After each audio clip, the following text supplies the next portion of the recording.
নমস্কার, কেমন আছেন সকলে? আশা রাখছি আপনারা সকলে খুব ভালো আছেন আর আমিও অনেক ভালো আছি। আর আমার এই অনিক ব্লগে আপনাদেরকে আরেকবার স্বাগত জানাই। আর আমার এই ছোট্ট ব্লগটি হচ্ছে আজকে আমার এই ছোট্ট খাট্ট কিছু সবুজ উদ্ভিদ নিয়ে। তো যাই হোক, আমার এই ঠাকুর ঘর পুজো দিয়েছি। কিছুটা ক্যামেরা করা ছিল, ভাবছিলাম যে একদিন হয়তো সবার সঙ্গে শেয়ার করব। তারপরে এই যে আমার তুলসী তলার তুলসী বেদী ঠাকুর, যেটাকে আমার প্রতিদিন আমার না তার মাথায় জল দিলে পরে আমার শান্তি পাওয়া যায় না। তো এটাই হলো আমার বৃন্দাবন ধাম। আর এই তার পাশে আরেকটা বৃন্দাবন, শুনেছি মা ঠাকুমা সকলের মুখ থেকে, গুরুজনদের মুখ থেকে, যেখানেই তুলসীর তলা সেখানেই নাকি বৃন্দাবন। তো যাই হোক, এই তুলসীর গাছটাকে অনেক যত্ন করে বড় করে তুলছি। গাছটা অনেক সুন্দর হয়েছে, অনেক বীজ দিয়েছে, ঠিক আছে। তো গাছটা অনেক সুন্দর লাগে। তার পাশেই আরেকটা দেখো তোমরা, একটা রাঙা আলুর গাছ হয়ে গেছে। রাঙা আলুর গাছটা দেখো কি সুন্দর, আরও কিছু কিছু চারা বের হচ্ছে নতুন করে। এই গাছটা একটু অনেকটা বড় হয়েছে আর অনেকগুলো চারা বের হচ্ছে।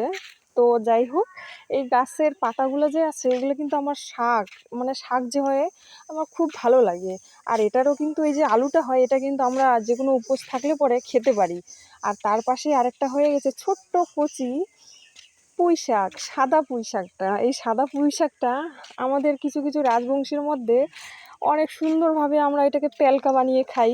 আবার এই যে লাল পুঁই শাকটা আছে, এই লাল পুঁই শাকটা যে কোনো ঘন্টর মধ্যে হোক বা কোনো চটচটির মধ্যে হোক খুবই সুন্দর লাগে খেতে, একদম সুস্বাদু অনেক। তো কেবল নতুন হয়েছে গাছটা, ছোট্ট 3-4 পাতা হয়েছে। তো গাছটাকে মনে মনে ভেবে রেখেছি, গাছটা যদি সুন্দর থাকে, ভগবানের আশীর্বাদে ভালো থাকে, তাহলে গাছটাকে ঝাঙি বানিয়ে দিব। আর এই শিমুল গাছটা যে দেখতে পাচ্ছ তোমরা, এই শিমুল গাছটা আমি আরও 2টো শিমুল গাছ একসাথে লাগিয়েছিলাম। তো ওই একটাই শিমুল গাছ হয়েছে, মানে মনের মধ্যে অনেক আশা নিয়ে রাখছি শিমুল গাছটা বড় হলে শিমুল হবে, তার উপরে সেই শিমুলের তুলোগুলো দিয়ে অনেক কিছু বানাবো। তো এরকম মনের মধ্যে আশা বেঁধে রাখছি। আর তারপরেই চলে গেলাম, এই যে দেখো আমার শ্বশুরমশাই যে আছে তিনি অনেক আশা করে লাগিয়েছেন এই যে নারকেল গাছটা।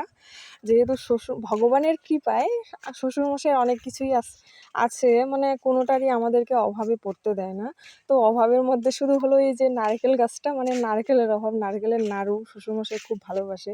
তো অনেক ভালোবেসে এই গাছটাকে লাগিয়েছে, যত্ন করছে। আমিও ভালোবেসে গাছটাকে মাঝে মাঝে জল দেই। তো কিছুদিন বৃষ্টি হওয়ার পরে আর জল দেই না। আর এই যে কলার গাছটা দেখতে পাচ্ছেন, এটা হলো কাঁচকলা, যেটা আমাদের পেট খারাপ হলে পরে আমরা এই কলাটা খেয়ে আমাদের পেট খারাপ সারে। অনেকেই বলে, মানে মারা বলতো যে পেট খারাপ হলে আমাদেরকে এই কলাটা দিয়ে কলার ঝোল খাওয়াতো, ভাত অটোমেটিকলি পেট খারাপ ঠিক হয়ে যেত। তো বড়মশাই এটাকেই বাঁশটা দিয়ে সুন্দর করে আটকে রেখেছে। তার কারণ হলো গাছটা মানে এই যে কলার লোডটা নিতে পারছিল না ভালোভাবে। আর আমি এই যে বাড়ির পাশের চারপাশটা সুন্দরভাবে ঘুরে নিচ্ছিলাম, কারণ ঘুরতে যাওয়ার মতো কোনো জায়গা নেই আর আমার বরের কাছে টাইম নেই আমাকে নিয়ে যাওয়ার মতো। তো বোরিং ফিল না হয়ে মোবাইলটা নিয়ে একটা ব্লগ বানিয়ে নিলাম। তো টাটা, বাই বাই।